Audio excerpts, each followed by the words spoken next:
who are facing long waits are offered choice, but I would point out that the vast majority of patients do choose to wait, so that is a risk associated with that. Just then the sub-report on the elective care, I've kind of touched on that in terms of the position with regard to the scheduled care pressures, but I wanted to make sure the governing body were aware that because of those pressures we've exited 18-19 at a total level of incomplete waits that were higher than we would have wanted. We need to get those back down to the level that we had in March 2018 by the end of this financial year, but to assure governing body members that within our contractual arrangements for 19-20, the amount of activity that we'd estimated for that and we built into the contracts is broadly in line with the position we found ourselves at the end of March. So we have made provision for that, not only contractually but also financially within our plans for 19-20. Happy to take any other questions. Thank you, John. Yeah, thank you, Julie. Can you pass me the microphone a little bit? Just a bit closer, yeah, thank you. The question I had was really about the 2-week performance in skin and dermatology. I know that South had subcontracted dermatology cancer work. I was just wondering whether it's appeared one of the worst performers on that particular chart on page 3, whether there's a trend emerging within dermatology. We raised the same question at the last plan care working group. We don't believe so. There were, as usual, there were a few hiccups in terms of the mobilisation and the transfer of provider. That staff now contract with Health Harmony.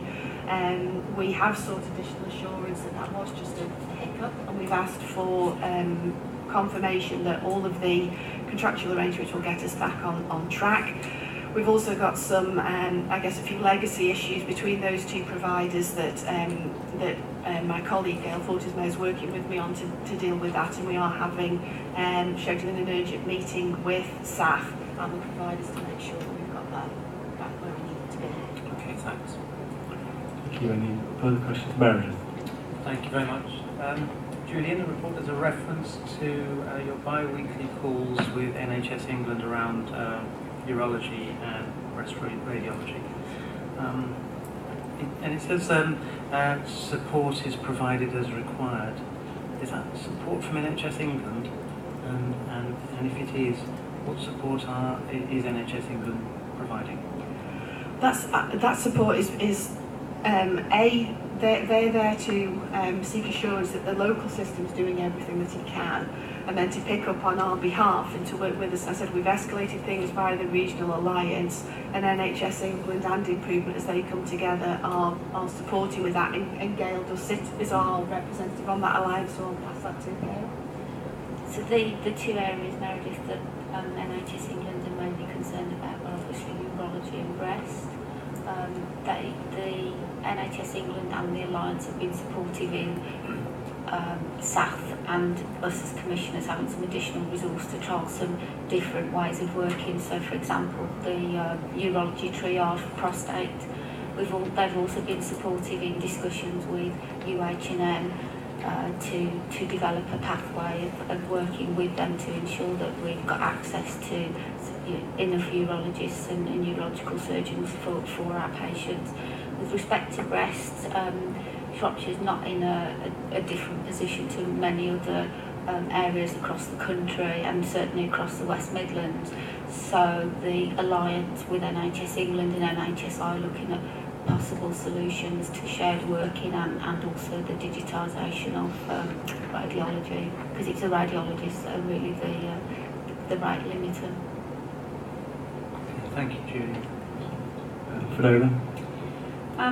Julie, am I right to understand that the overall drop in percentage of patients seen within 2 weeks of a GP referral is basically a result of those issues you've already highlighted? So the issues with out-of-area providers, the lack of capacity in radiology, and the individual issues with certain. Yes. Are we, in terms of our communication to practices, have we highlighted this? Because I appreciate most patients will choose to wait a few more days to stay local, but I think the communication of issue as to We're waiting for the latest information. I think we're about to issue some new communication. If you remember, earlier in the end of last year, we had issues around breast, and again we kept practices informed in terms of the increase in weight at staff, and then when we got it back under control, and we'll be doing exactly the same again. Unfortunately, this time it doesn't appear that there's any better performance in neighbouring trusts. So again, we'll make sure that information's available, because obviously it's important for GPs when they see their patients to be able to advise them of what the weights are around the patch. So we'll make sure all of that's within the communication. And just a thing to add, although it's not about 2-week referrals, there is some discussion around an urgent referral, so not a 2-week and not a routine, but for some specialities, especially those that don't have a 2-week pathway, the discussion is that an urgent referral should be an urgent referral into that particular speciality because it doesn't offer a 2-week service. But GPs are struggling to give patients an idea of how long an urgent referral will take, because there's huge variation in how long those particular referrals are taking. And I appreciate it's probably just a reflection of the capacity issues in a lot of these specialities. But again, there's something around clarifying that so that we can be as open with patients as possible. And you're absolutely right, Bill, that the issue around urgent, and even in the specialties where there is a 2-week pathway, actually we're using two-week pathway where actually, an urgent, and we've gone around that with the planned care working group, because we're saying we're putting our cancer pathways under unnecessary pressure because we're referring patients, because that's the only way to access an urgent appointment, and we put that challenge into the trust, and we continue to do so. When we did do a small pilot, in fairness, probably wasn't at the scale to really give us any indication of the improvement, but funnily enough, it was raised again at April's planned care working group, and we've asked that to come back with, whilst we absolutely accept their limitations and their clinical capacity, knowing that we've got a problem here doesn't allow us to, we can't ignore it, so we've got to come back with something that allows us to start to chip away at that. And how do we make better use of that? How can we identify some urgent capacity? Then how can we communicate those sort of average weights to our GP practices? So I'm sorry to say it's not something that we're going to crack quickly, but I can assure you it is on the agenda, and we're looking to work with that with the trust as soon as possible. Thanks, Jill. I'll feed that back. Thank you. Could I ask you just a point of clarification? I might be sending you sort of a slight senior moment. On page 2, the table with the cancer 2-week weights, the percentage of breast patients seen within 2 weeks is 58% in February. On page 3, the table says 93%.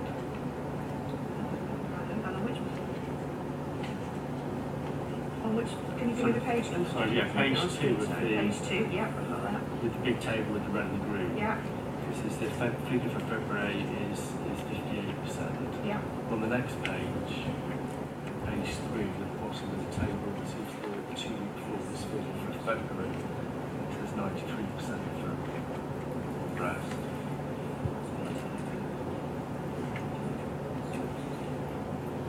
So obviously we've got 2-week weight breast, 58.5 against the 93% standard. And on the next page, at the bottom, in the table, it says tumour side breast, 93%. They're talking about different things, is that it? No, that must be a mistake, apologies, it can't be right. That's fine. Not a senior moment, I'll check that. So if we just check the figures Yeah, in the we'll do, table and and that to I'll check send that to Sandra so she can issue it.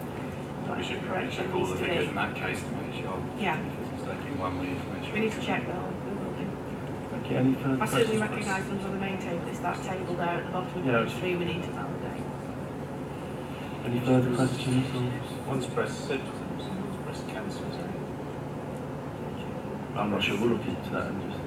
Yes. But it's the breast symptoms we report. Yeah, no, that's breast cancer, you're right, we're comparing 2 different things, that is correct, it's the breast symptoms, but let me just triple check. The breast symptoms is a category within the 2-week overall includes breast cancer. The breast symptoms is a separate metric, so the 53% for breast symptoms isn't the same as through the 2-week breast performance. That will be what we've got in that table, you're right, is the breast cancer. For a while, we've been doing okay with breast cancer is the breast symptoms is the issue. Yeah, it's on that point that breast symptoms were separated from the 2-week rule to enable breast cancer, suspected breast cancers in particular, to better be targeted. Right. Thank you for clarifying that. Any further questions or clarifications? And if not, then we'll make the content of that report and the waiting time report. Then we just have a breakdown for 15 minutes. So thank you.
My involvement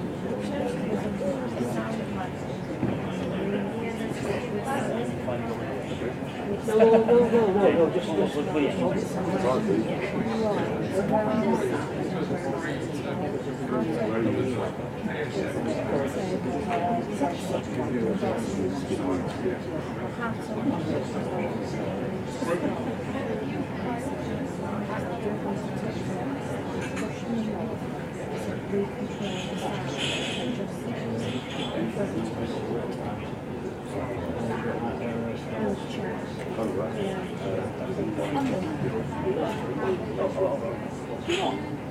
possibly in the direction which church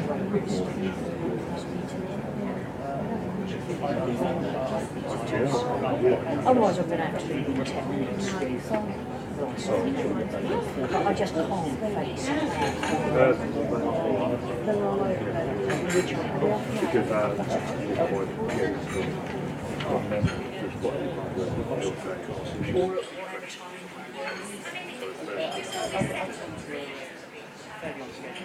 Yeah.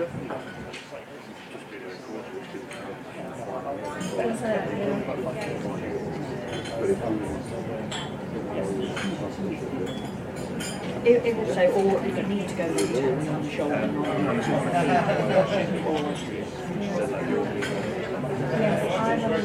Oh, of course. Anything that saves me a half hour slot down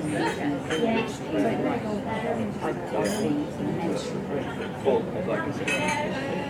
recording it on camera and picture and check back to that. I'm down to love one, but I'm happy to wait at the station or head down the shops.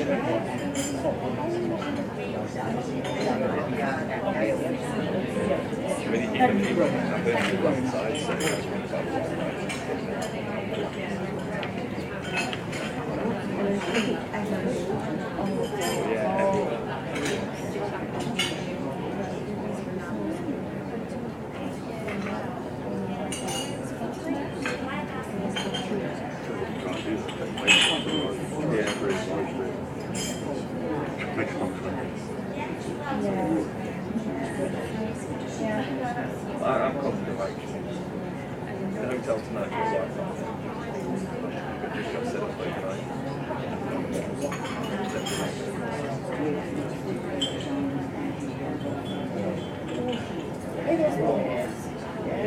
Okay. What is that first time? No, it's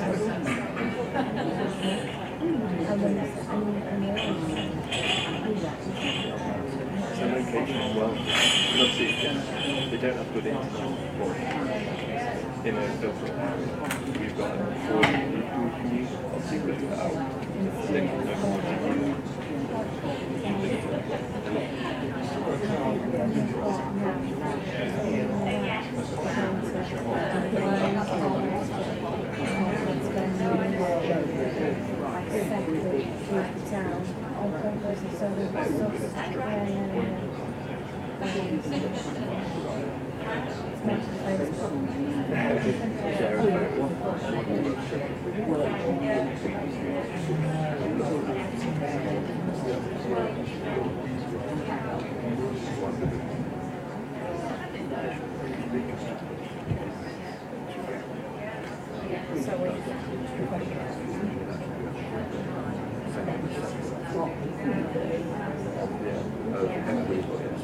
So here it's fine. But down there, where I'm sat, I'm like really struggling to. I just got the range.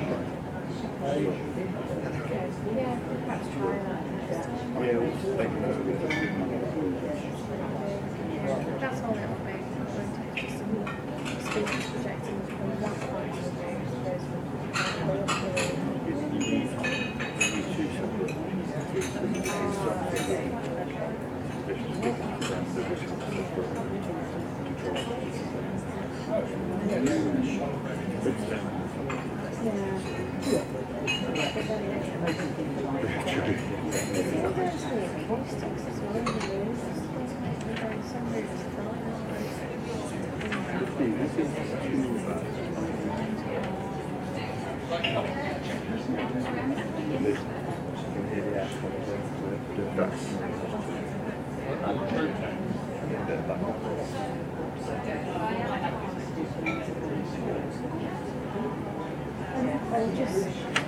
No one else has come back. If it does. Yeah, I mean, we've got the backup in place. So, yeah.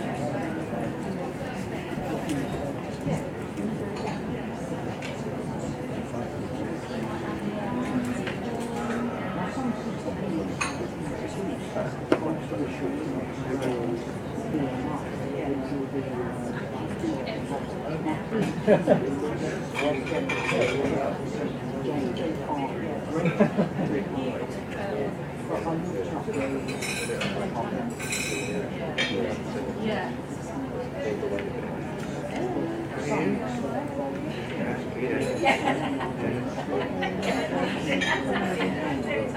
That means something you're going to deserve. They will be. Sandra seems to be grooming you to be able to do any of their roles. Oh, yeah. On holiday, you'll be. Sorry. Thank you for Thursday.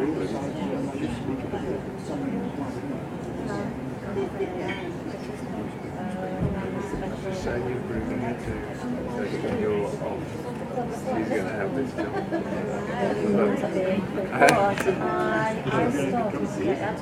Let me have a look.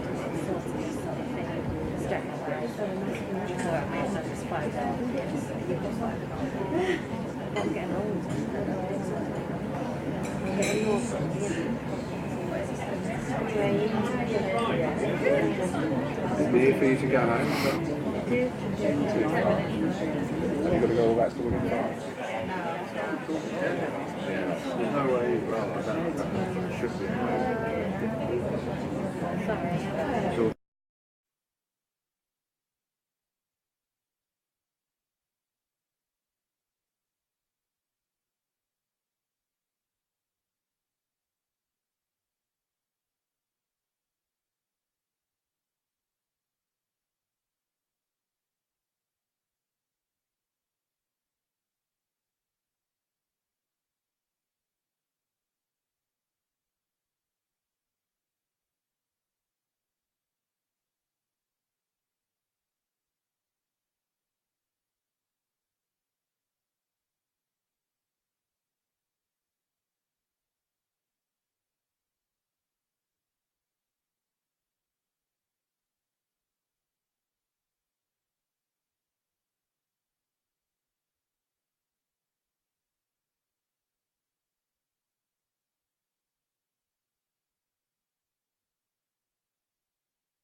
much. If we could take our seats and start again on the agenda. So the next paper on the agenda is the ambulance demand review,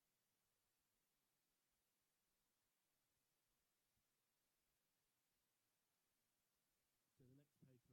some out This is obviously formally reported back to the governing body, a piece of work that we've, I think governing body members have been aware has been ongoing for several weeks now, which is we had to do an in-depth analysis of our demand into ED, both in terms of ambulance conveyancing and also A&E attendances. And I think it's important to say that we list the key findings in here, but this is very much phase one of the project, which was to understand the information, what was, the times of the demand, what, as much as we can, the nature of that demand, and then phase two is now we're moving on to, so what can we do with that demand to manage it in a different way? Not least because our ambulance services and also on both our emergency departments struggle at times of really peak conveyance to manage those patients in the way that we would want them to be managed. So in terms of the key findings, we found that over the 18-19 period and over the winter, across Shropshire and Telford and Wrekin, we were 8% above contract, where there's an average across the wider region of only 2.5%. And what that actually breaks down with across, there is a difference between Shropshire and Telford. We've seen about an 8% increase across Shropshire, but it's been over 10% on the Telford side of the county. We've also seen an increase in walk-ins. Again, typically that has been at the Princess Royal site, and we have had some things around an out-of-hours period, but the days of the week that we've seen peaks in activity and change, we see peaks on a Sunday, which is why you'll note we are looking to see have there been any changes in the way that out-of-hours is working. There's certainly no indication from the point at which kind of contractually it changed, but has there been anything else that's forcing that on a Sunday? But then there seems to be an increase on a Thursday, which is in hours, and nobody at this point can understand what's driving that. We have seen the increase that we see in ambulance demand, if we extrapolate it, is a continuation of the growth seen before the switch from an out-of-hours number to 111. So we've not been able to find any evidence that the switch to 111 has increased the number of ambulances being called. What it has done is it's switched. We've seen fewer coming through 999 and more coming through 111, but that underlying increase in growth in terms of demand from our patients and the public is the underlying driver there. We have looked at the clinical assessment service within 111, and there's definitely some further work that we need to understand as to why only 2/3 of the category 3 and 4 calls go through that, when the expectation was that all of that would be managed through that service. As you'd expect, we do see absolutely the correlation between when we have over our ambulance delays is when we get the peaks in the ambulances arriving at the EDs, and then it's just the physical logistics of both the emergency departments unable to cope with that volume of ambulances. The significant factor, I think, is that we also see almost half of the ambulance conveyances to our local hospitals are discharged rather than patients requiring admission, and that actually their clinical needs and any sort of either diagnostic or clinical intervention are relatively low, and that's really the area that we're really wanting to focus in on now to understand what and how could we manage that differently. The new strategic capacity cell within the ambulance service is probably the key to help us with that. We haven't got any data yet at CCG level. We have been promised that within the next few weeks. But what we are doing and planning to do is work with them to put a community clinician into that cell to advise them of community alternatives, and also that can link to their... Could you explain what it is? I don't even remember. The strategic, it's effectively, the ambulance service is assessing that need and seeing can they do something else with it? Can they redirect it somewhere else that doesn't require a conveyance? So in principle, our argument was that was sort of the function of the clinical assessment service within 111, but it would seem that where it's managed and delivered by the ambulance service, it would appear to be more effective. It's only for categories 3 and 4. The CAS, yeah. Whereas obviously the strategic capacity cell within the ambulance service can look at all the demand. So what we've seen, because we've seen a benefit elsewhere in the region of by linking that to a community professional that's able to offer alternatives and to inform that cell of what is available on that patch, and also to help make links of where those patients are known to community services, that is seen as having a significant impact. So we are going to trial that for a 2-day pilot to see what that would look like for Shropshire and Telford and Wrekin, and then should that be successful, then we would have the evidence to be able to put that forward into a proper business case for our potential use of our winter monies to expand that further for this winter if we needed to. Jess. Sorry, just on that particular point, 2 days Yes. feels like a very short time. It is. It's based on experience elsewhere, and that it gives us an indication of the sort of order of magnitude. That's all it is, because the sort of individual you want there is a very experienced kind of community matron type, and as you know, we aren't overly blessed with that resource. So we felt that actually this kind of two days from what we've seen elsewhere in the region is sufficient, and we've been advised that by the ambulance intensive support lead within ESIS, Paul Devlin, that 2 days should be long enough to give us the indication of the sort of improvement we could hope for. Then that would give us the justification then to extend that and to potentially invest more in that option. Was there anything further to say before we opened it up for questions to Alan? Thanks. Can I just be clear, as we develop the urgent treatment centre, will it be possible for crews to hand patients over, selected patients over to the UTC triage nurse rather than an A&E Absolutely. nurse? So that option will be available to them if they feel the patient's not that ill? Yes, Yeah. absolutely. Thank And you. we are encouraging that at the moment, actually, with mixed impact, I'll admit. Got John and then Jess. Yeah, thanks, Julie. My points around the second page where you mentioned that 25% of ambulances arrive at South in the 4-hour period between 2 p.m. and 6 p.m. and I presume that's arriving at A&E, is it? Yeah. Yeah, I mean, it's interesting because that's 25% of ambulances with over a 4-hour period, which is a sixth of the day, which you'd expect 17% of ambulances to arrive there. But you'd expect more because it's the daytime, it's when people are up and active, where accidents happen. So, you know, the figure of 25% doesn't seem terribly surprising to me. What seems surprising is that that's also corresponding with the greatest number of 1-hour ambulance sort of handover delays. It says in the report, unsurprising, but I'd have expected the staffing levels to be highest at these peak periods. Why is there a corresponding difficulty in handover for, you know, it's a small increased percentage for what you'd expect over that 4 hours.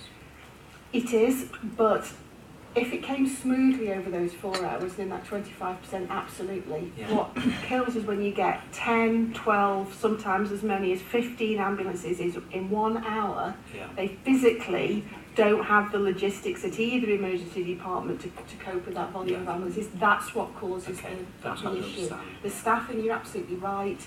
We are increasing. It's one of the things that ESIS are supporting our system on is to map our emergency department staffing to demand. We do schedule the handover nurses, the additional handover nurses that both CCGs are funded on each site. We schedule those to be later in the day so that they maximise their impact in terms of that demand. So we do schedule that. It's just physical logistics. It's a more and concentrated space. peak. That's when it really tips us over. Jess. Yeah, I just wanted to reflect that it's a bit of a mixed picture really in the report, isn't it? Because there are certain areas where we can see there's evidence that there might be a benefit from focusing on the areas. So the stuff we've talked about, kind of the strategic cell or the increase in see and treat, getting the CAS to actually see all of the category 3 and 4s, we can see that there's evidence that needs to be done.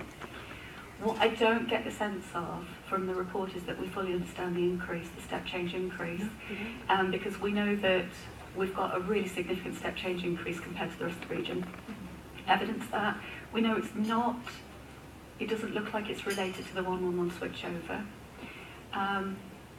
but we don't know where it is coming from, and that leaves kind of a big gap as to where we actually need to be focusing on what we can do to manage this, because I'm aware that there are additional pressures coming down the line with changes in the way other organisations are going to be working that will only exacerbate this, and it feels like there's still further exploration to be done. There is, absolutely.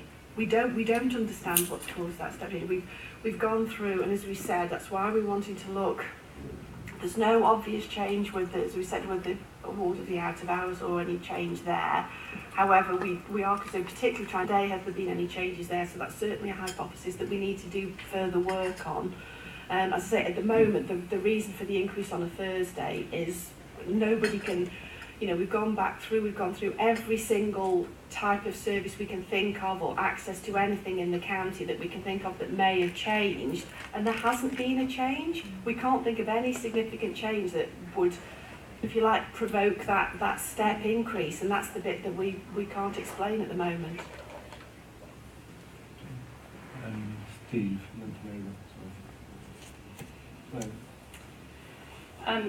Thank you. Just a couple of things. One around the strategic capacities there. I think this interlinks with some of the work that we're doing in Shropshire, and I would have expected to hear about this through our partnership programme, Shropshire Care Close to Home, where the West Midlands Ambulance Service are one of our partners and sit on the working group as well as the programme board. So I'll be asking them about that, because obviously the evidence from that might be very helpful, particularly around informing us around, you know, what's missing in the community. I know from speaking, and this is anecdotal, but speaking to a paramedic yesterday of 19 years who works in Shropshire, she reckons maybe 3 to 4 patients a day that they convey could have had something different. And she said for them it's around difficulty contacting or finding appropriate alternative, and the pressure on them to and turn that's why things that around. 2-day with that community clinician will really help us target that. So I think you're onto something there, but also this work that the ambulance service are doing, we need to know about it. So I'll take and that's why we have been pushing, because at the moment they've been reporting that data at an aggregated level.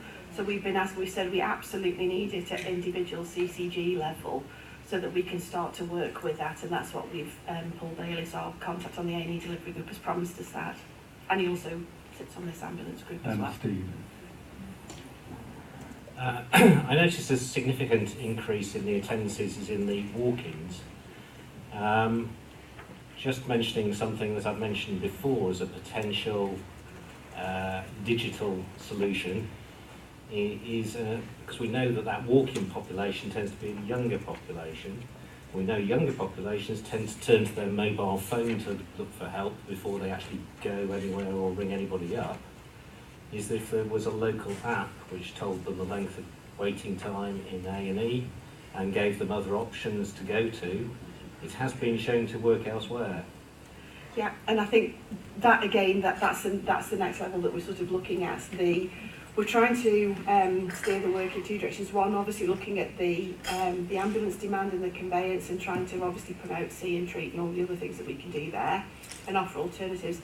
The walk-in demand, I have to say, we are working very closely with our colleagues in Telford and Wrekin on that, because the growth in walk-ins, particularly at PRH, is a lot more significant than we've seen over on this side of the county. So again, they're part of this group. It's a system-wide group. All our provider colleagues are in there, and both CCGs.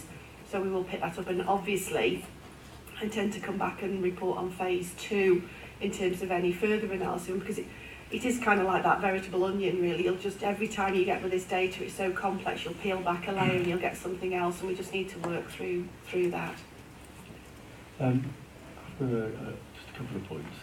One is, I'm glad that you've known about anecdotes, because I think anecdotally as a GP, I just don't believe that 111 hasn't increased ambulances. You know, every day when I'm in practice, albeit both days in the week, when I ring 111 notes, they are things, you know, child with abdominal pain, ambulance, you know, there seems to be a lot more driven by sort of ambulances. And the other one is whether they're data recordings right, and whether in fact GP admissions shouldn't be conveyed via the NEPS ambulance. Because I've seen some, we're now getting electronic forms through from West Midlands Ambulance, which is good, But sometimes you know you've admitted that patient via CCC and it comes back saying ambulance was 999 called, arrived, and you think actually is their data recording accurate? And also, what about using, I thought we had the plan that NEPs were going to be used for some GP admissions, and that could impact on this data.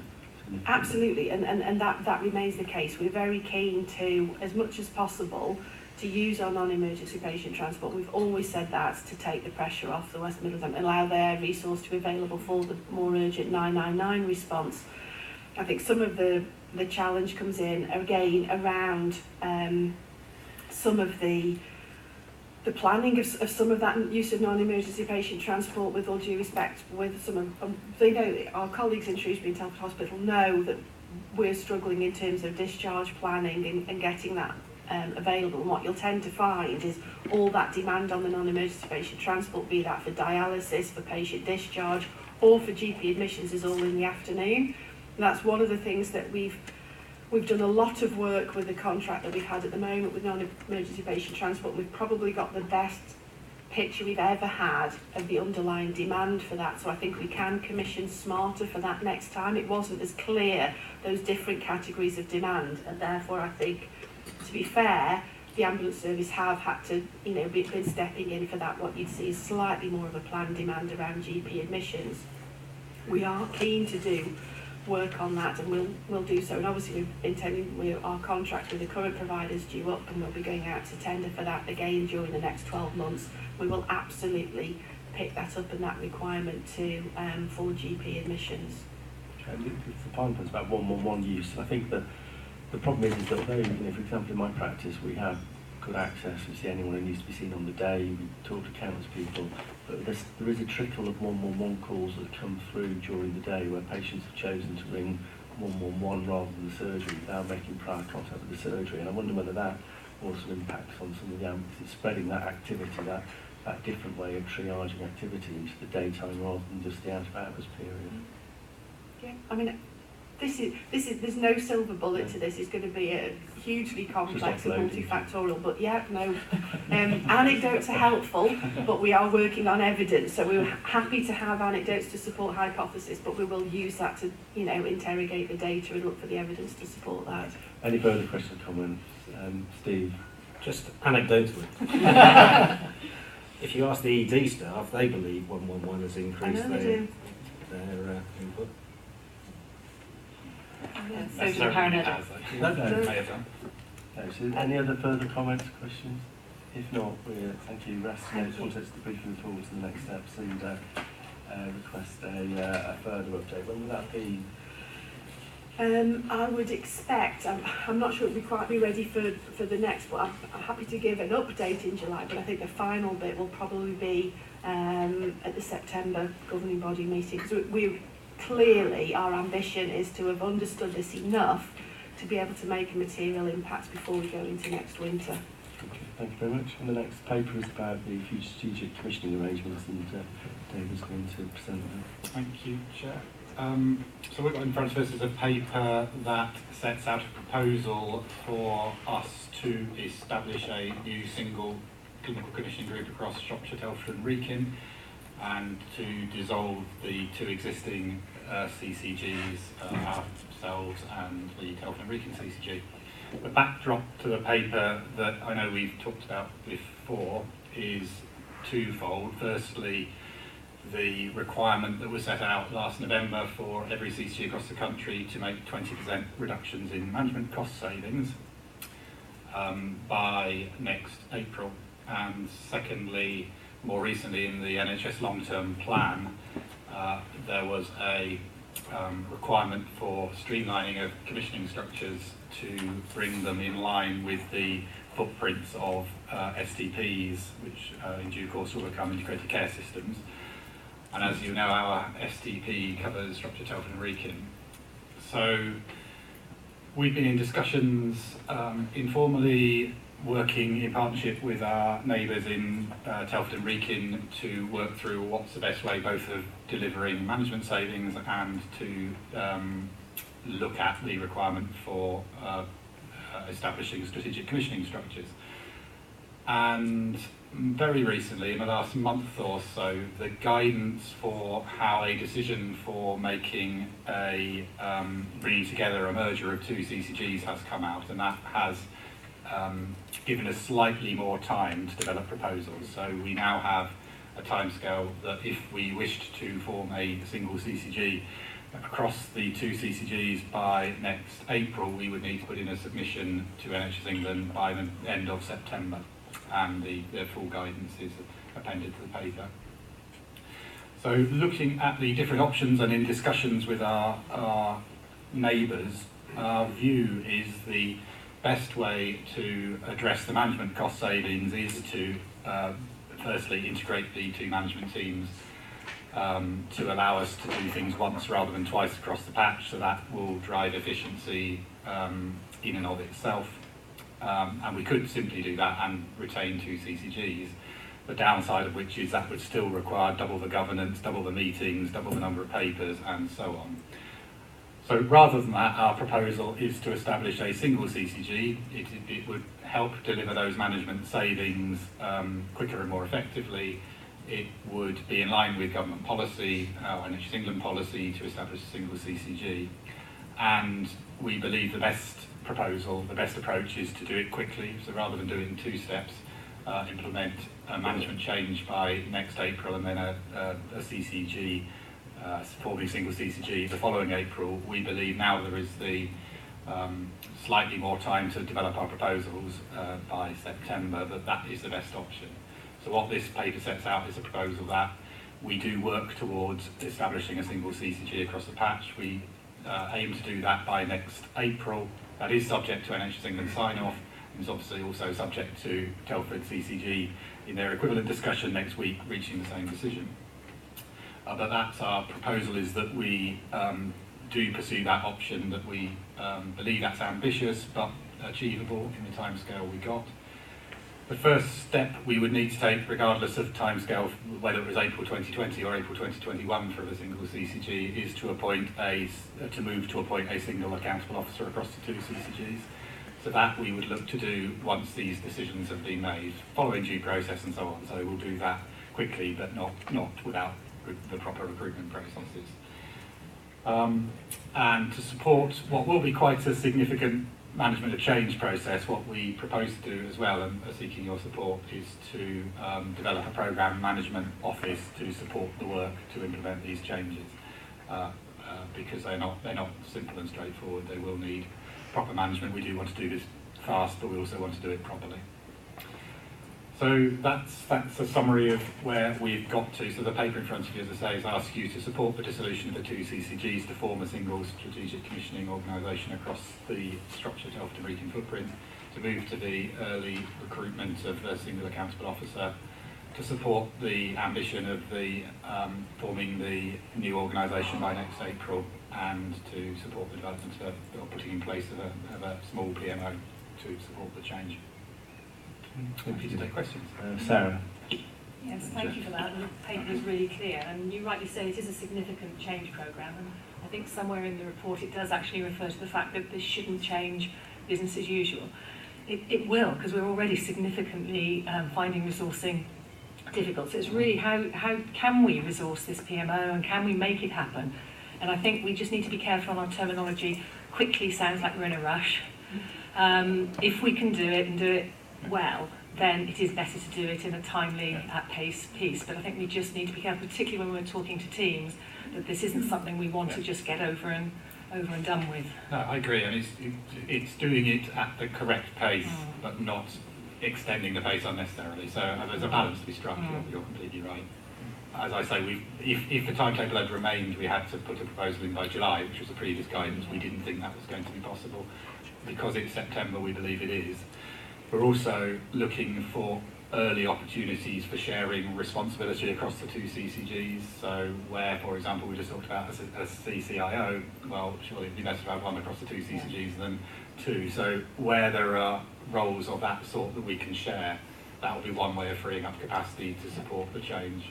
And that becomes easier once there's an agreement that this is the direction of travel than it would be simply because we want two CCGs to work together better. But you're right, we need to be careful not to go faster than we can comfortably deliver And you're also right, this is another task on top of our existing priorities, and that's for sure. That said, we would have to do this anyway, so whether we're merging or bringing the two CCGs together or not, we need to make the 20% management savings, and you can't do that without a significant change process, so we would be doing that either way. But we believe the better way of doing it is to move towards the single CCG at the earliest opportunity, let's put it that way. Jess and then Keith. Yeah, I mean, I think the way that this is discussed is important, really. We understand that this is part of the long-term plan. We understand that there's a requirement to cut management costs, but actually there are very real and tangible benefits doing this for our providers and for ourselves, given the duplication and the work that we're currently doing, the fact that we're all dealing with the same providers. I just wanted to give a little reflection from the Commissioning Capabilities Programme that a couple of us here went on recently, which was jointly with Telford and was intended to take us through working together and practicing working together and forming views together. It was remarkable how well aligned the two CCG representatives were in terms of priorities identified, approaches taken to trying to manage those priorities, the overall ambition to have a strong single voice that would drive innovation and drive quality across the area. It was actually very positive, and we should be able to take that forward into this process, notwithstanding the fact that it's difficult and that it's necessary. This can actually be a very good thing. Keith. I accept all the points about how difficult this could be, but this is going to happen. The long-term plan makes that clear. This is going to happen, and I would rather us and Telford be on the front foot about creating a vision for ourselves rather than have somebody outside create that vision for us. I think the pace issue is right, and I agree with Sarah's comments, but I agree with the comments that you made, David. It's difficult, but it is achievable, and I think we need to get on with it. I think it removes uncertainty for our staff, it removes uncertainty for our providers, and it would remove any uncertainty or confusion for the public as well. So I'm strongly in favour of us getting on and doing this for April next year. I've got just a couple of points. One is sorry. Meredith. Thank you. It's very important, very good idea, lots of benefits to be had. Just to reinforce Sarah's point, there's a lot of work to be done. So when we say getting on with it reminds me of the Brexit conversations. You know, people always say, well, I don't know why we just don't do it.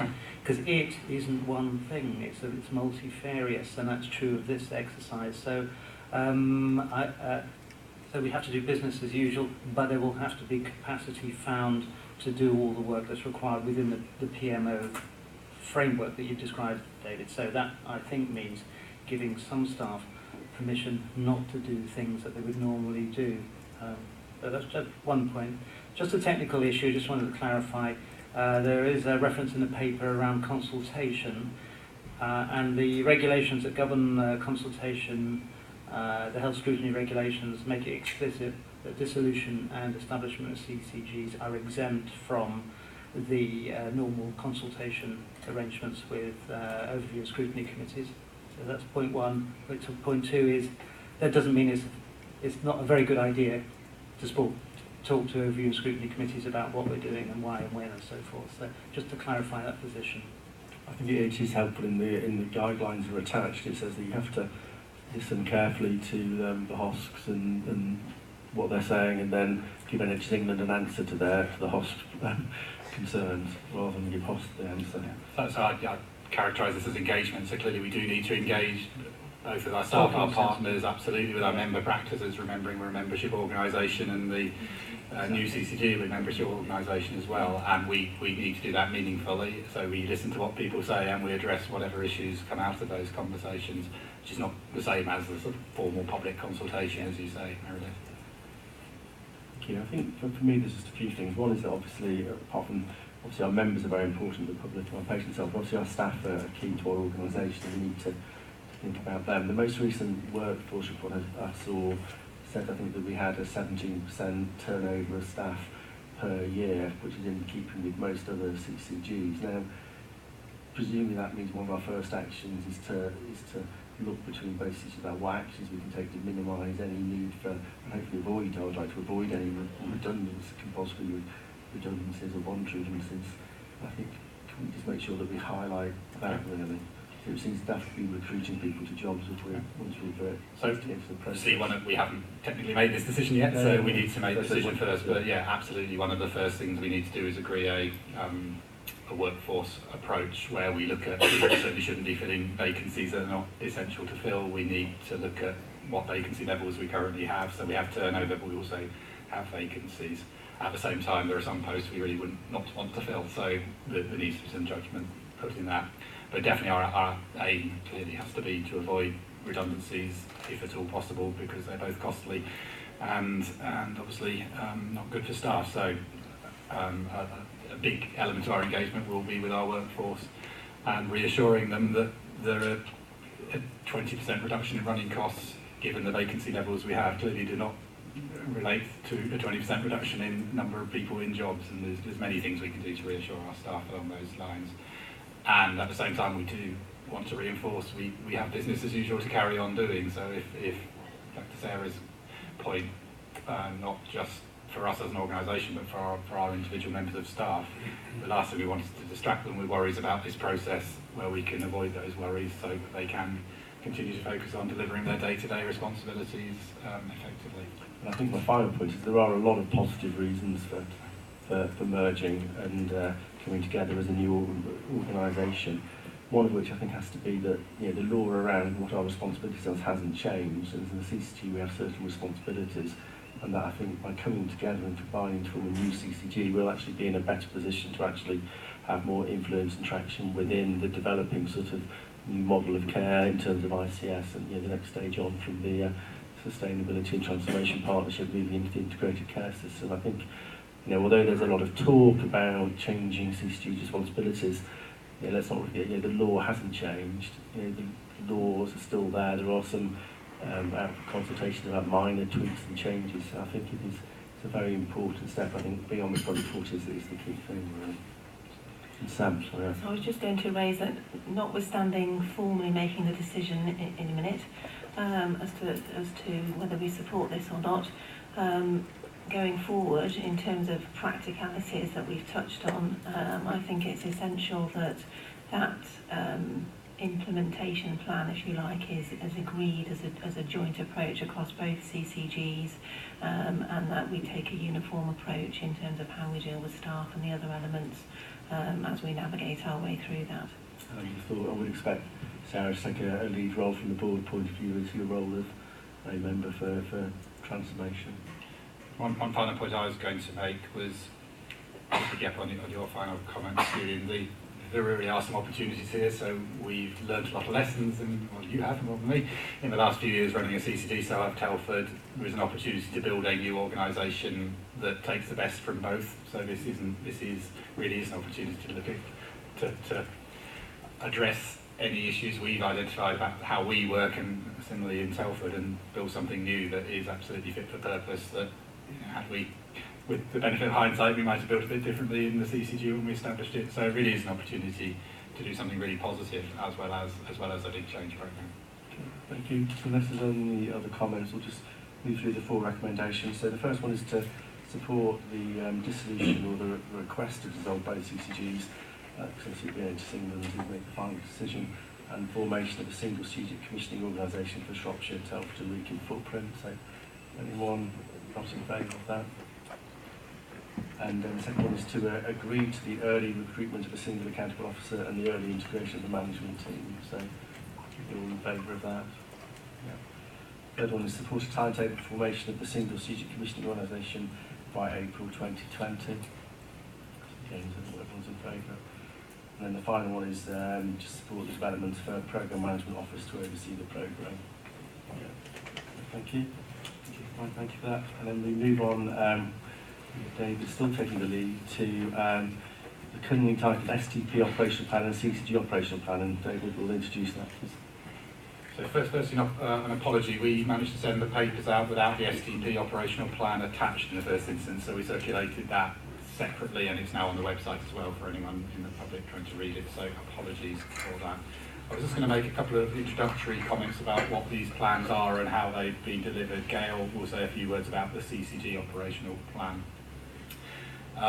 So every CCG in the country is expected to deliver an operational plan and send it into NHS England. What you've got in front of you from CCG is that plan, and Gail will talk you through some of the highlights in that. It's quite a broad plan, so you'll see it covers pretty much every element of the CCG's responsibilities. It's been drafted through the individual management teams, setting out what their current priorities are, so it should hopefully have no surprises, and it has been submitted to NHS England at the beginning of April, end of March, one or the other. What the STP operating plan is derived from all the individual operating plans of the organisations within the STP. So both CCGs and all the provider organisations are fed in their operational plans, because we're all required to do that to NHSERI. And what the STP operational plan seeks to set out is a broad overview of the priorities of the organisations, health and care organisations working within the patch. So it's no more and no less than that. So again, hopefully it hasn't got major surprises. Again, that has been submitted to NHS England, representing our collective work across the patch. It's rather high level. Clearly the STP now needs to move on into a more operational form, where it's moving from fine words and high level aspirations and commitments to practical plans of implementation. I think, to my mind, that's where the real work belongs. And I'm sure we will come back over the next few months with elements of that work programme as it develops. It includes the sorts of things you'd expect it to include, both service priorities, but also the enabling priorities, including digital, which we were talking about earlier, estates and workforce, all of which are themes I'm sure we've talked about many times in the past. So I wouldn't overemphasise these documents. They are summaries of our intentions, I suppose, is one way of putting them. Nonetheless, they have gone into NHS England, and I thought it was important for the board to be cited on both these plans that have been submitted. So that was all I wanted to say by way of introduction. Gail, do you want to just say a few words about the CCG operating plan itself? Thank you. So I'll just make some observations. The plan is an integral part of the STP plan, as David said, and it's how the CCG is going to discharge its duties during 1920 to deliver the things like the long-term plan, the asks within the long-term plan, the planning and growth assumptions, notwithstanding the discussions we heard earlier around delivering the things like the waiting times, to make sure that we have sufficient finance and capacity within our contracts with our providers to discharge those duties and deliver against our plans. So as David said, the plan is written at a directorate level, but highlighting where there are things that we need to deliver as a system. So for example, digital and some of the transformational work around cancer, that is brought into the plan of how the CCG will be delivering its share of the ask across the wider system, but also mindful of our requirements, both as being under directions, but also as a CCG commissioner within the NHS. Thank you. We have two questions from the board. But I think it is brilliant to see this plan, and it's good that it's been submitted. What I think would be good is to build upon this plan and actually draw out a bit some key themes for us, because I think as a thing to hold ourselves to, it's a bit long. There's quite a lot of things in there, and it would be good to draw 4 or 5 key sort of organisational aims and objectives out of it that we can actually use to explain to our staff, to our partners, to our members, to our patients and the public about what we're here for and what we're doing. So I absolutely agree with that, and I think that the process of doing that would also help design our agendas for future meetings as well. So there are many benefits to it, both communications benefits, but also how we operate as a board. I think it would be extremely helpful. And the SDP plan, obviously it's difficult to comment on because no one we've had the opportunity to sort of see that as part of the build-up to this meeting, but I think again that's something we need to talk to the SDP about, because as you said, it's just the sort of the plans of all the organisations knocked together rather than an actual new plan for the STP, which is good to see, but I don't know how we take that forward. Well, in the midst of the plan, if you do have when you do have a chance to read it, there's an element around how the governance of the STP should operate. So I think there's been a few, we had Neil McKay at the last meeting, didn't we, where we asked some questions of him around that. And it's setting out a proposed new approach, which will be debated through the SLG, the leadership group that's in place. So I think our opportunity to influence that is through that process. But one of the proposals is to develop an operational group which will be responsible for driving forward the implementation of the plans. I think that will definitely help pull some of the action together. It's to date, I think we've put more attention to writing documents than we have in delivering change, and that we need to shift gear, and we need to be much more action orientated, I think, in the partnership space, as we said earlier, about money, but also about health gain and improvement in services and so on. I think in all aspects we need to up our game on delivery. Okay. And then one final question. We've submitted it to NHS England. Have we heard back from NHS England? Not to my knowledge, no. Do we expect to hear back? Or?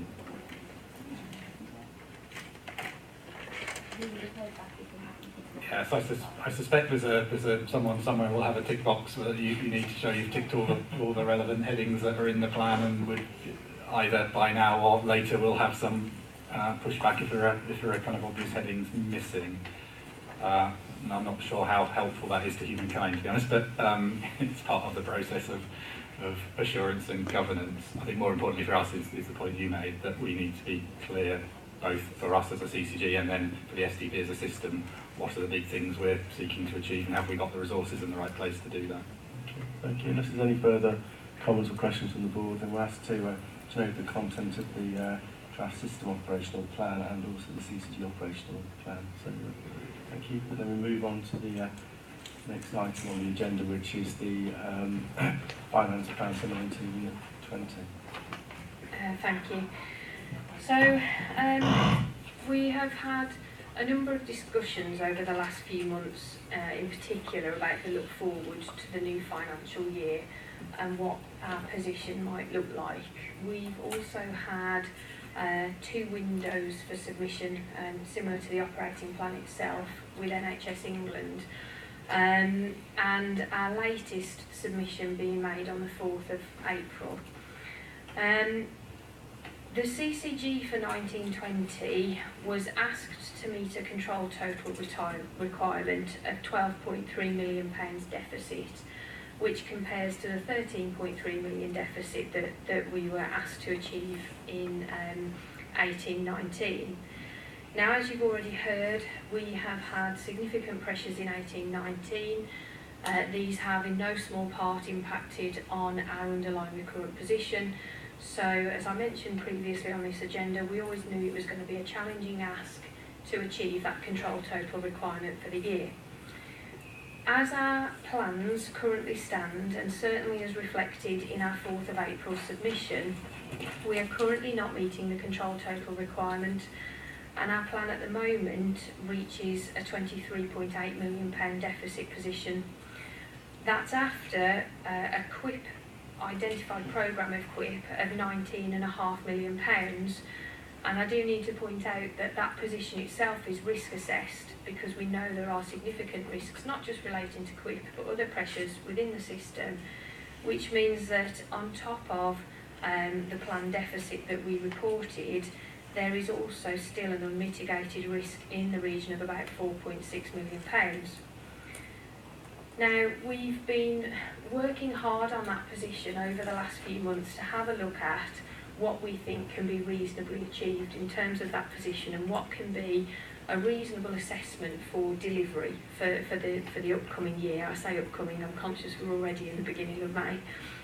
And certainly since we submitted draft numbers in February, there have been a number of updates that we've been making to that position, and they're highlighted in the report.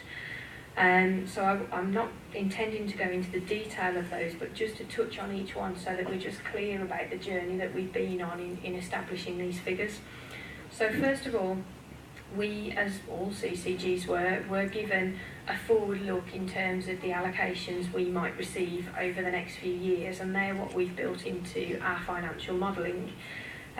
Since the February submission and immediately before the 4th of April submission, we actually received an allocation top slice from the centre, which all CCGs received, and our delegated budget for primary care co-commissioning was top sliced by over £1 million.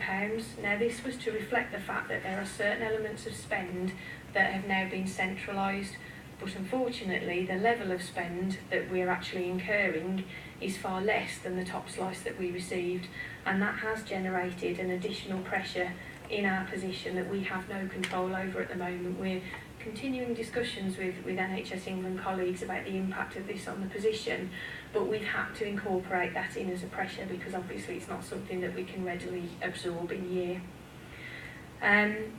We've obviously been refining our quick plan as we go. We continue to risk assess the projects through the regular meetings that we're having, both at director and project level.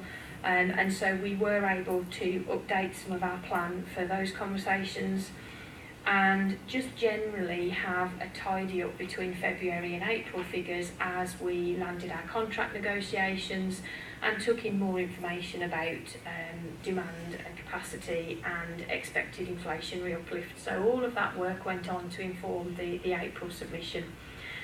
We also cast a look forward to a potential 5-year position because as a CCG in deficit, we're also encouraged to look at, well, okay, if you can't achieve a break-even or surplus position in this year, when is the likelihood of that actually occurring?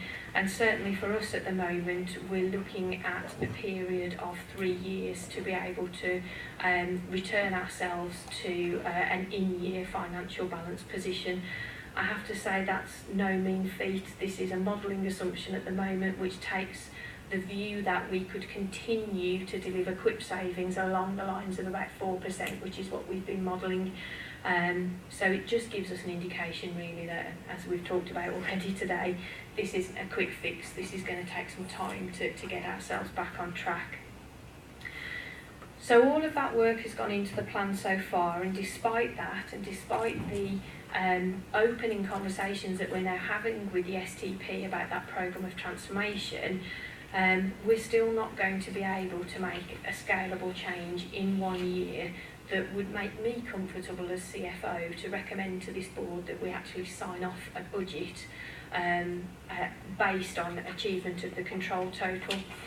And so, based on the conversation that we had at Finance Committee most recently last week, and certainly conversations I've had with the directors, whilst we won't be signing off a budget position today that would achieve a control total position, I am asking for a mandate for the organisation to continue operating under the plan that we have.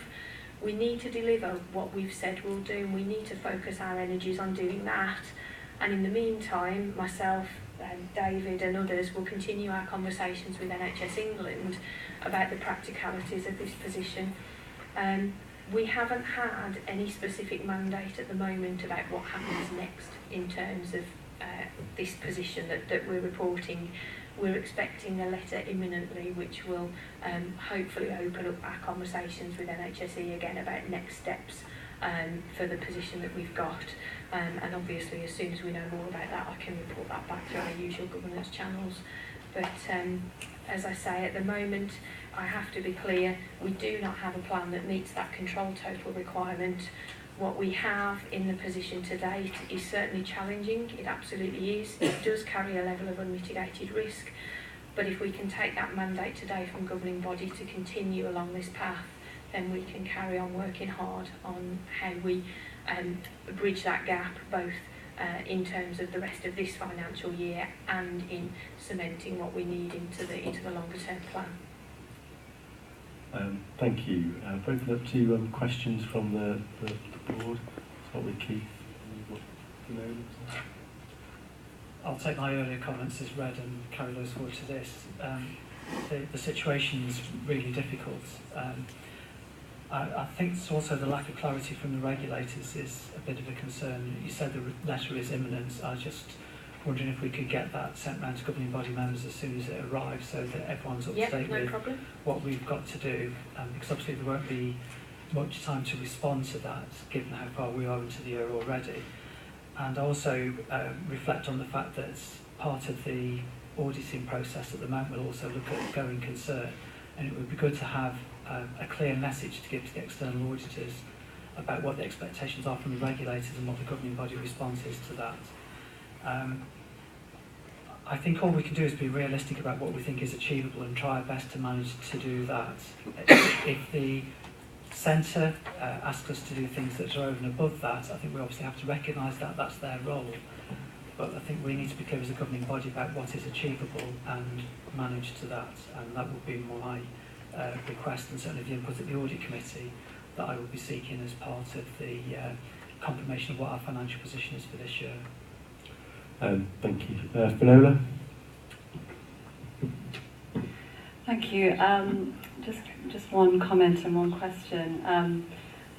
I think it's very important to say what we can deliver, and I wholeheartedly endorse an approach where we're honest and transparent about where we are, and I think equally it is important to try and look ahead, and I think that sort of view of the future is important too, but it's clearly very, very difficult. The other thing is that looking at where we have significant overspend with our partners, with our issues around getting significantly more QIP out of programmes already, and our whole transformation programme really signals the direction of travel has to be that working as a system rather than silos is the way not only to deliver better services, but these monetary issues are a system pressure really. They just tend to fall on us, but it reflects where we are. The other thing is just to ask: is this presumably this is not an unusual situation that there are other CCGs in this position too? It's quite unusual, but yeah, we're most definitely not the only one, but we are absolutely in the minority at this stage. Just on that point, some CCGs, and I'm certainly not advocating this, will be saying they have a balanced plan even though they don't have identified means of delivering a balanced plan. We are so far from that, being able to do that would be unwise. I absolutely think we should be giving a honest assessment of where we are, which is a challenging programme, which itself is difficult, which still leaves us with a big gap. So when you hear headlines of the CCG's positions, they can be a bit misleading. That said, I think we are at the upper end of the financial challenge, so to deliver a financial balance we need to make 7% savings.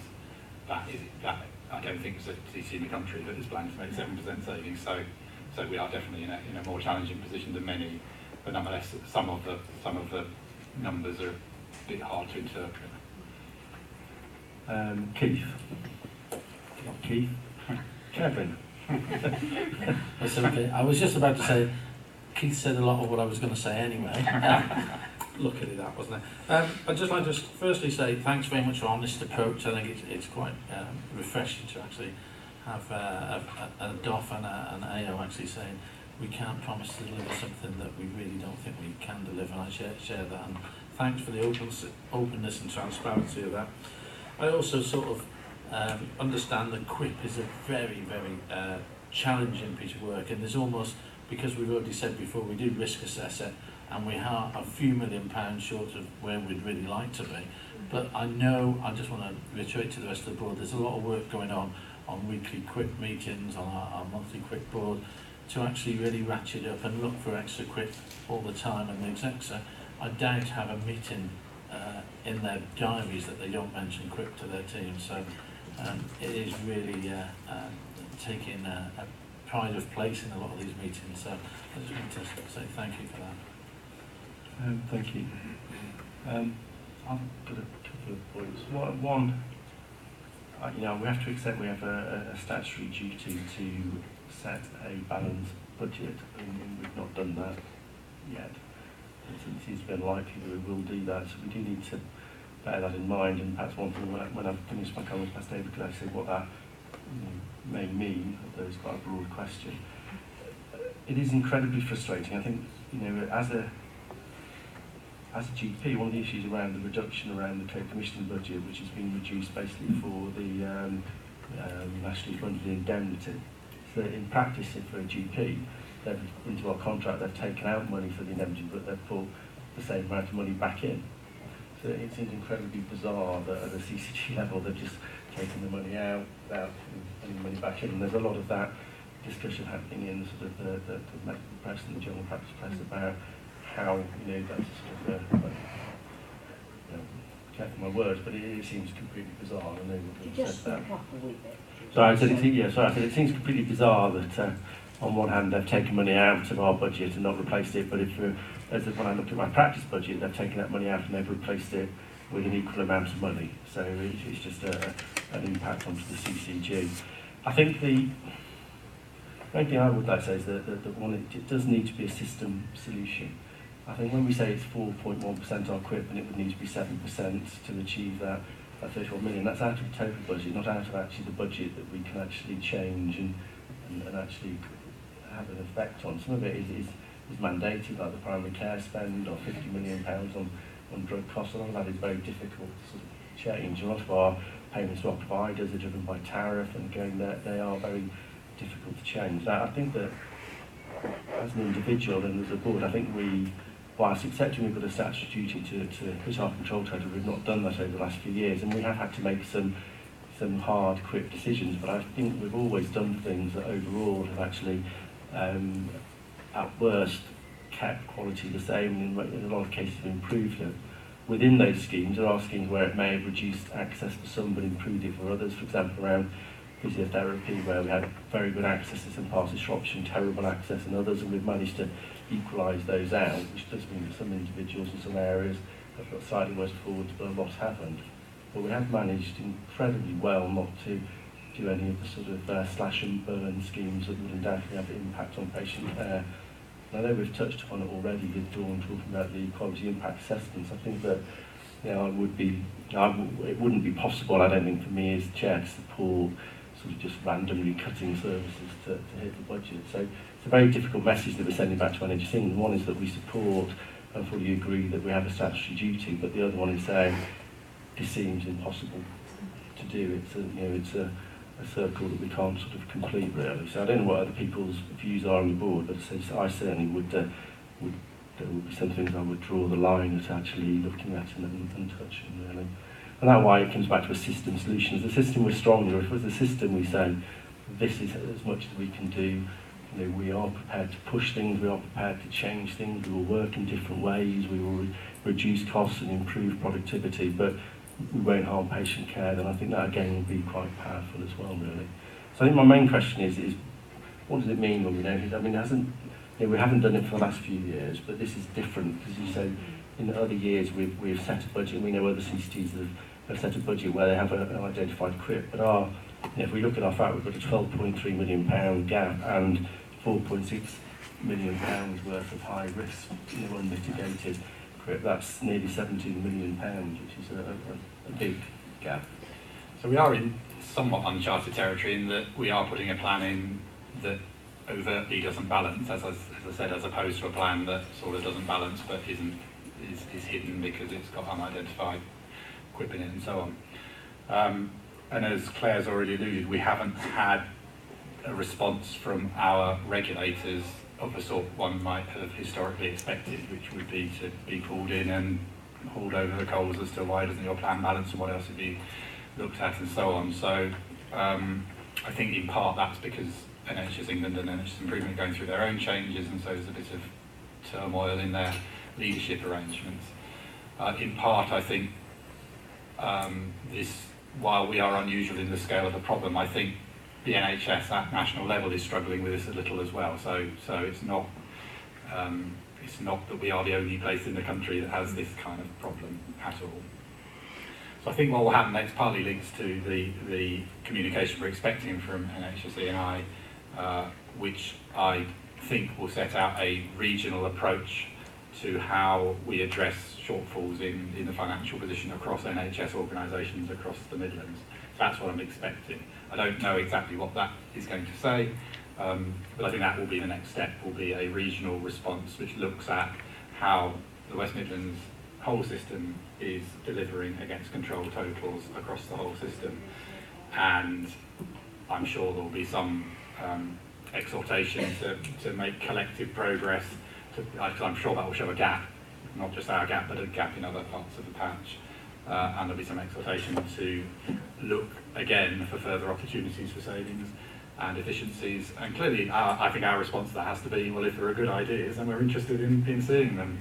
But that those good ideas should be in the spirit of QUIP, which is what you're saying, I think, Julian, that we have stuck to the principle that this is about making efficiencies, not making cuts in service. And I'm sure if we wanted to make cuts in service, that would be possible, but that's not our aim. Our aim is the triple aim of improving health, improving quality of care, and improving our financial position, not just one of those. So I think we very appropriately stuck to that position. If the debate takes us into a position where we need to look at, well, we need to go beyond that because we're breaching our statutory duty, then clearly we will want serious conversations with regulators about what the options are. That said, even if there were options of that sort, as Keith already alluded, I think they would take longer than a year to implement. So I think it's very hard to see how we, in our organisation alone, can deliver this kind of financial benefit in a year that's already 1 month in. So that's a long way of saying I don't really know what will happen next, but I do expect there'll be a regulator response to not just our position, but Staffordshire and other parts of the patch have equivalent problems. That looks for a regional response, and I don't know what that will be, but clearly, as you've already requested, we should share that as soon as we get that and look at what the next steps are. In the meantime, and I guess the point I want to end on is we have put a plan in with very stretching savings requirements. We've risk rated it pretty high, and our focus, while we wait for that regional intervention to happen, needs to be on ensuring we're going as far and as fast as we can on the plans we already do have, rather than trying to dream up new ones, because any new idea we have is probably going to be at the small scale anyway, offsetting risk in our current plan rather than taking a plan beyond the 19 million. So the support I'd be looking for is your support for us as an organisation and as a set of clinical and managerial leaders and all our staff to be focusing really hard on delivering that which we have got in our plan at this stage, and then we'll come back to what we do next once we have greater clarity. Thank you. John? Yeah, really just to support and endorse the comments that you've made, Sharon, in that, that there are certain red lines. I certainly would not wish to collude with a budget that resulted in effectively in cuts that would impact on patient care or increase risks. Thank you. Any further comments or questions? I just probably want to raise more things because it's in the paper and we haven't really touched on it, is the table on page 7, which is the medium-term financial plan, which I don't think we need to really talk about, but I would say that it is a challenging plan. If this year is challenging, that plan is more challenging. Yes, absolutely. But we have to do it, don't we? We have to show to the NHS that we would, and to ourselves, that it is possible. And as I say, all with a fair wind and going downhill, 4% quick a year would return us to those figures in that time. Yeah. But there are a few things in the background behind that. One other caveat I'd put, so it's kind of an arithmetic exercise, so it assumes that the allocations which are indicative for the latter years are actual, so that's not necessarily true, they might change. It also assumes there aren't hidden cost pressures of the sorts that have been in this year's budget, because every time there is one, that just adds to the financial challenge. So I think take it in the spirit it's meant that all other things being equal, if we delivered savings of that scale, which we already acknowledged are very challenging, at some point in the foreseeable future we would come back into balance, which is clearly good. If all those assumptions are true, it gives us some hope this isn't impossible. But nonetheless it would be very challenging, and it is pretty indicative. So unless there's any further comments, we're asked to note the plan for 1920, note the assumptions that have been made, note the additional processes that are in place to mitigate the risks, and then to approve the CC's continued operation under the plan presented in this paper. Fine, that's good. Thank you. We move on to the next paper, which is actually Meredith and Sam. Between them, is it yourself or Meredith? Yep, I'm going to start. About the CC approach to patients in public engagement. Thank you. So this is a fairly straightforward paper. It focuses on the CCG's approach to involving patients and the public in its work. It sets out the legal requirements for the CCG, the range of principles that the CCG applies in terms of its approach and how this might work in practice. So it really brings these elements together and consolidates them in this paper. And this is really brought to the governing body in terms of endorsement of that position going forward. Nothing more complex than that at this point. So before we sort of look at whether the governing body has any comments, I'd just like to pass over to Meredith for any points that you'd like to raise. Thank you very much. Really, this seemed like a good opportunity to just set out the requirements for patient and public involvement, just to get it cleared up. There's been a bit of a misapprehension since I've been involved in the organisation. I thought it would be a good idea just to put it down in black and white. 2 or 3 things to really draw to your attention. First of all, like Brexit, patient and public involvement isn't a single thing. It requires understanding of the purpose of the exercise. Why are we involving patients and the public? And then once we're clear about why, then we can decide how best to go about it. So that might be involving a single person on a programme board or a committee. It might be seeking the views of a range of patients about their experiences of services and what improvements they would like to see.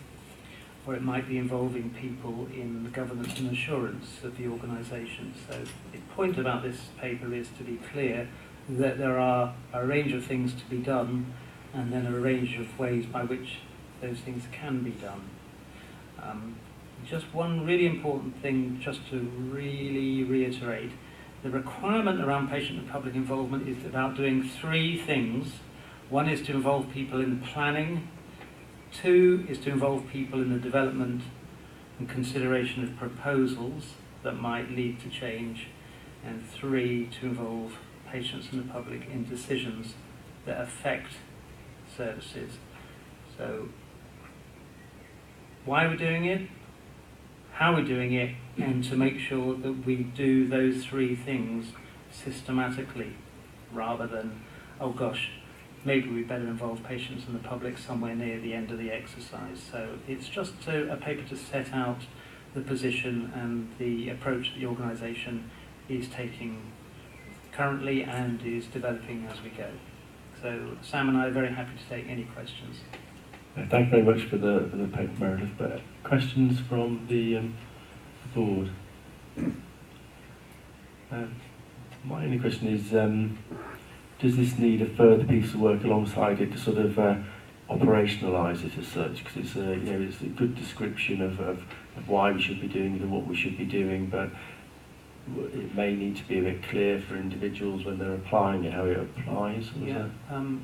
Funny you should say that, Julian. Julie and I are in the process of developing a specific piece of work around this. One is to involve all the colleagues in the organisation who are involved in commissioning activities to come together to work this through in a kind of a scenario type setting, but we're also developing some further guidance to support these key themes that are in this paper. So that's going to be done in the next month or 2. I think we're almost there now. That sounds really good. Thank you for that. Unless there's any further questions, we'll move on to the next presentation on the 360 survey. Mindful of the last time in Shropshire we put the projector screen in a place that no members of the public could see it. This time we put it in a place where no members of the board can see it. So, for the sake of fairness, but we have got presentations and paper copies for the board members. And, so there is the sound. If you could tell us when you change slides, say yes. Next slide, that would be good. Am I further on? No. I'm obviously mindful about the speakers are pointing in the wrong direction. We might actually, you might have to shout. Yes. So oh, we're on. Is that better? Yeah. Right. Okay. So although you can't see the screen, you should have this presentation in paper format in front of you. So we'll try and work our way through that. So essentially, what we're looking at, is the. Right, okay, this is not going well so far. There we go, right back at the beginning. Fortunately, you couldn't see that. This is to present to the governing body the outcome of the annual 360-degree stakeholder survey. So those of you who've been around before will probably recognise the format.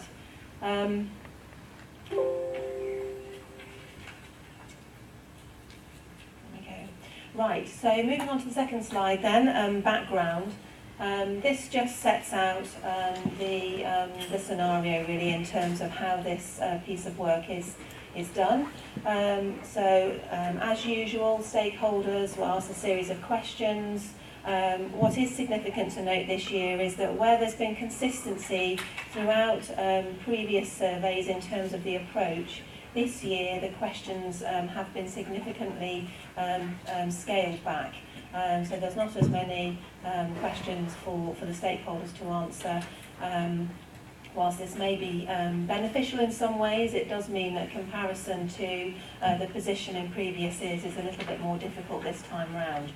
Nevertheless, as you'll see as we go through the slides, we have attempted to do that where we can. So each of the stakeholders, they're all asked the same questions, no bespoke questions this time round. So it's a level playing field in terms of what information has been requested. And this was carried out between January and February this year. So then coming on to the third slide, the table of stakeholders. This just gives a snapshot of who's being approached to give their feedback. We're not privy to which of the stakeholders have actually completed the survey, although in some cases it's fairly obvious because there's only one of them, but in some instances, for instance NHS providers, there's only one of the four of us. You'll also note from this slide that disappointingly the response rate has reduced this year, and clearly that's something that we'll need to dig into to understand why that might be the case. And as I go through the slides and come to the end and some of the concluding remarks, I'll touch on some elements that may have had an impact on that. So just to set out then the scope of the survey, on the slide entitled that. These are the areas that have been looked at as part of the survey, so overall engagement, leadership, partnership working, looking at value for money, quality, improving outcomes for the local population, health inequalities, and the commissioning and decommissioning of services. So just moving on to the headline results then, I'm going to rattle through these slides and I'd like to spend a little bit more time towards the end looking at what this might be telling us. So you've got these in your packs if you want to analyse in a little bit more detail, but I'll just whiz through these now because there's several of them. You'll see also where possible we have put the comparative position for last year, and you'll be able to identify where, from the slides pack, where that's not been available. So overall engagement, this question looked at the working relationship of stakeholders with the CCG. Moved on to the sort of local leadership position in terms of the ICS and the STP arrangements locally. Again on leadership and partnership working, looking at the benefits of the whole system when decisions are being made. The CCG whether the CCG actively avoids passing on problems to other system partners. Again, looking at collaborative working with system partners and the vision for the future. Improving health outcomes of the population was an element that was surveyed, and again aligned with that, reducing health inequalities. Again, a few slides around that particular element, and linked to the quality of services as well. Delivering value for money was an element on that, and how the CCG involves individuals and organisations in commissioning and decommissioning of services. Whether the CCG is asking the right questions when it is going through that commissioning and decommissioning process, and how it effectively engaged with the patients and public throughout its commissioning processes. Also looking again at commissioning and decommissioning, what are the outcomes and the barriers in doing this. And then we have some comments at the end of those slides around what participants said. So you'll see that there's a mixture here of feedback. Communication is a particular issue, and how we're focusing on the speed in which we are implementing our plans, and the impact that may have, negative or positive. Some positive comments there around the effort that's been put into developing relationships in the system, and trying to make improvements. So some of the challenges.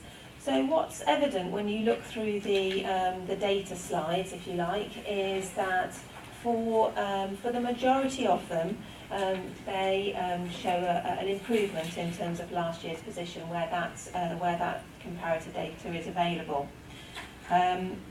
What is interesting is that in three particular areas we have seen a step back, if you like. Some of this relates to the impact that we're having in terms of reducing health inequalities, around engagement with the public and patients, and effectiveness as system leaders as part of the ICS and STP.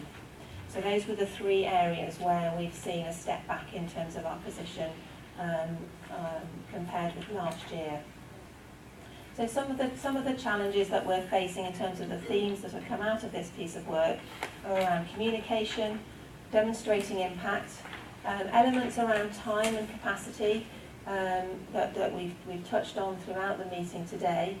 Improving partnership working is a key theme, and as I've mentioned, impact on reducing health inequalities.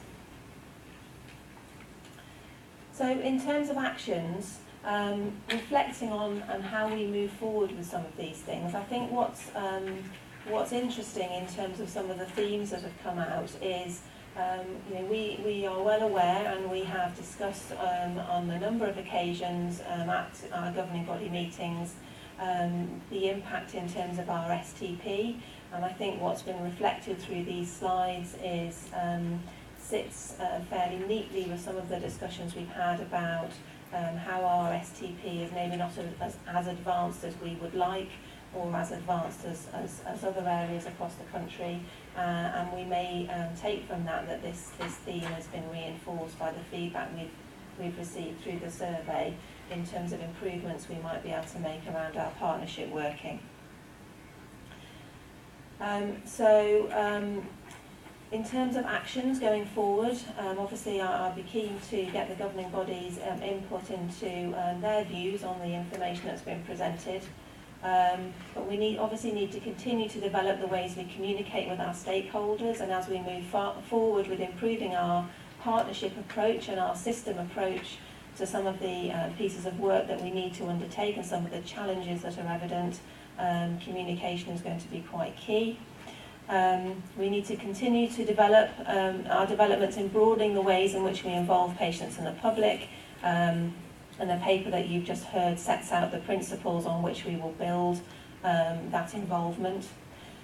We need to continue to develop our systems and plans with our partners, Ensure developments are embedded into arrangements for closer working with Telford and Week in CCG, and that will be reinforced in terms of the decision we've made earlier in the meeting to move forward with that.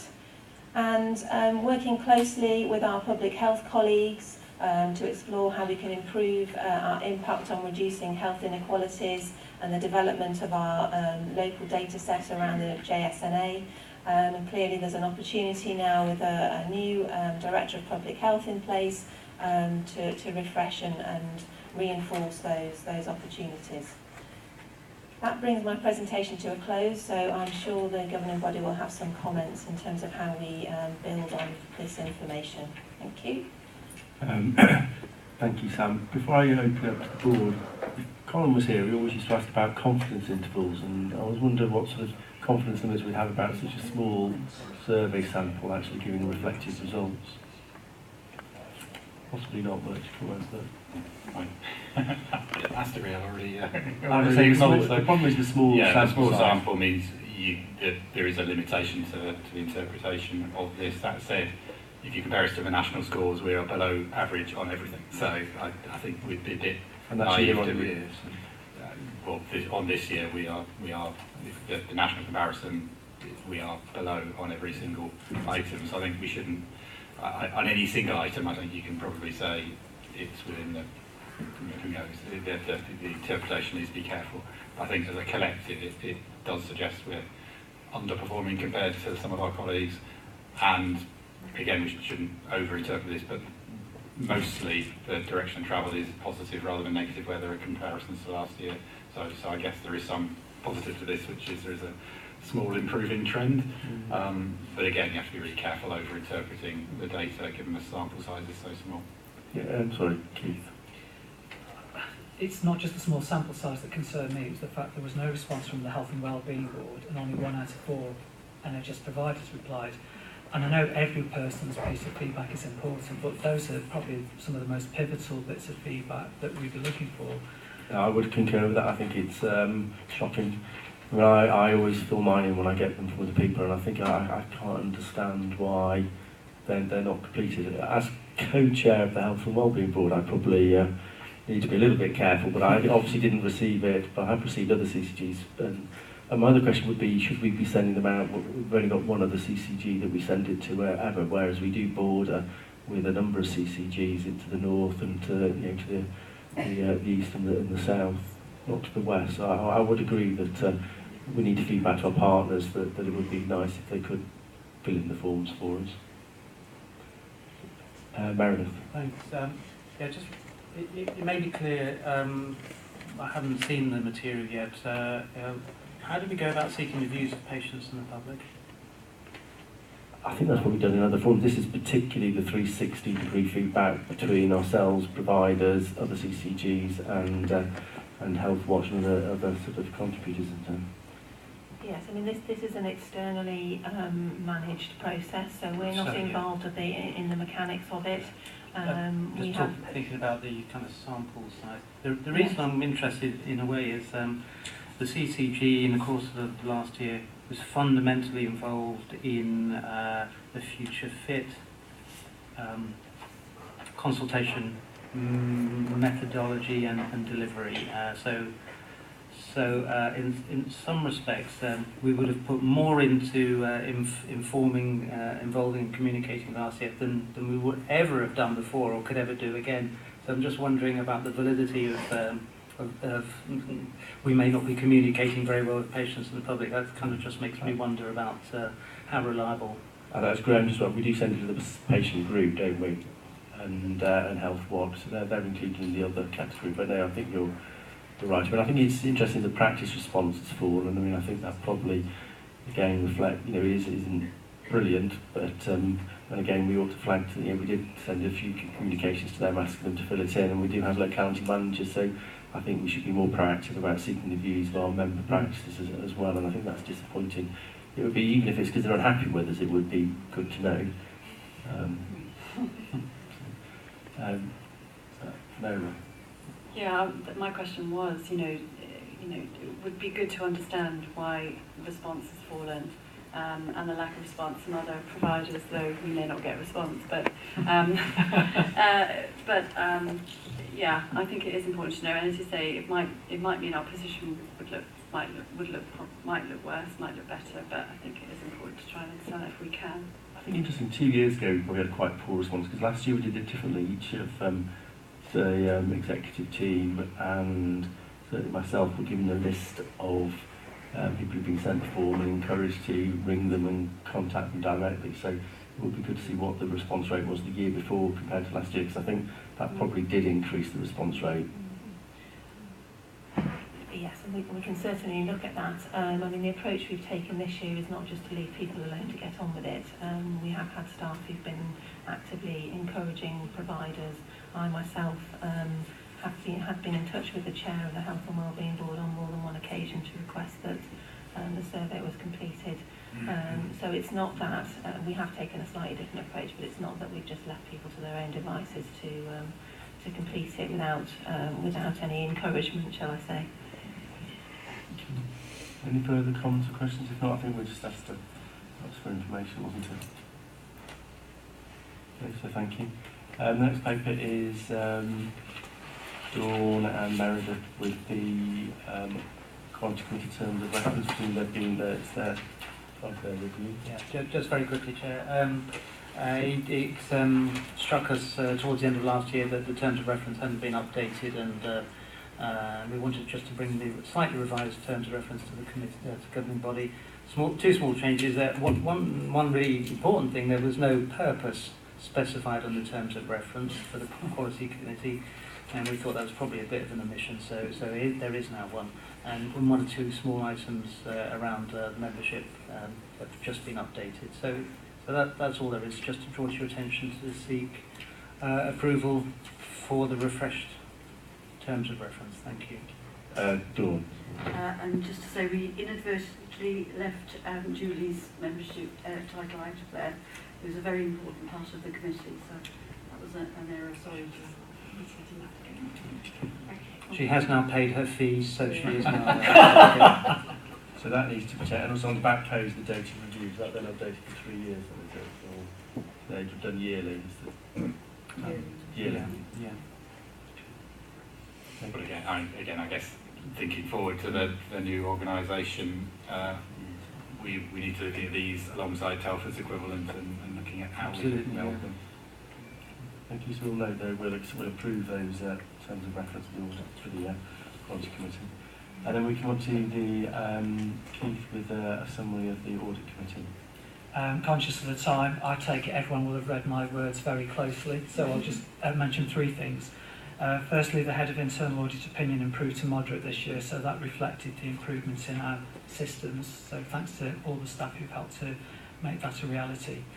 External Audit confirmed that our value for money conclusion would remain as adverse, which is the worst of the qualifications that you can have. It's largely because our financial position is not sustainable. There can't be anybody who's surprised about that in the whole of Shropshire, I wouldn't imagine. But on the other hand, in the discussion of the value for money conclusion, External Audit did make some very positive comments about the work on future fit and the comprehensive and early escalation of our concerns about quality issues at SAF. So it was a very balanced report and discussion that we had with them. And then just to note that as Claire mentioned earlier, the final accounts audit is underway at the moment, and they'll be reporting to the Audit Committee on the 21st of May, and that will be obviously the highlight of the year for everybody. Thank you. Do you have any questions for Keith on that report? If not, thank you very much, and we'll note that report from the Audit Committee, and note the value for money conclusion remains adverse, which says to be unavoided due to our financial position. Then, thank you. We move on to the Health Watch update. Right, so yes, this is just an update on what we've been doing over the last couple of months, and so I'll just assume that it's been read. I think the thing to point out is our forward plan, our 4 priorities. This year they're intentionally broad in order for us to be responsive. They've also been developed by looking at the STP priorities, the CCG priorities, the Health and Wellbeing Board priorities, Health Watch England, etc., so that we can be in line with the work that's going on. And in terms of the wider work that we've been doing, we're just going to be completing our work on the STP long-term plan, and the survey was originally going to be closing on the 30th of April, but there's an extension till the 17th of May, so we'll still be encouraging people to complete that through our normal avenues. But if there's any questions, I'm happy to answer them. Any questions? I'd like to thank you for the report. It's always very useful. It is good to read the online reports as well, because it's quite good to remind ourselves about what and helpful to see what other practices are doing that you've done, especially about the report on the accessible information standard. It's been very useful for our practice. The CQC commented on that one actually, saying how useful that they'd found it and they were taking it with them on their inspections. So thank you for that, thank you for this report. Then follow a series of reports that are attached for information only. The only one that actually is probably, it shouldn't be included, was obviously the Southwold County Board. That the minutes of when signed off in time to release these, as the meeting was last Thursday, so the day before the papers were released. So in fact that needs to be removed from the agenda, but otherwise we've got the CCC Clinical Committee from February and March, the Finance and Performance Committee from February and March, Primary Care Commission Committee 6th of February, Quality Committee for February and March, Early Delivery Board, North Locality in February, and the Shrewsbury Actual County Board in February and March. So they're all there for information if there's any questions with regards to those. If not, thank you. And I've not been notified of any other business, so the... Julie, there's just one thing. It's Dawn's last meeting, isn't it? Yes, it is. I think just as a governing body it'd be nice to formally wish her all the best. Thank you for highlighting that. Yes, so that would be the any other business that's most important. Thank Dawn for her years at 2 years at the CCG. Almost 2 years at the CCG, and thank you very much for the help and stability you've given us, and that good building blocks moving forward. So it's remiss of me not to say at the beginning, but thank you very much for reminding me. The date of the next meeting is Wednesday the 12th of June, and we'll notify the time and the venue nearer then. So thank you very much. Thank you.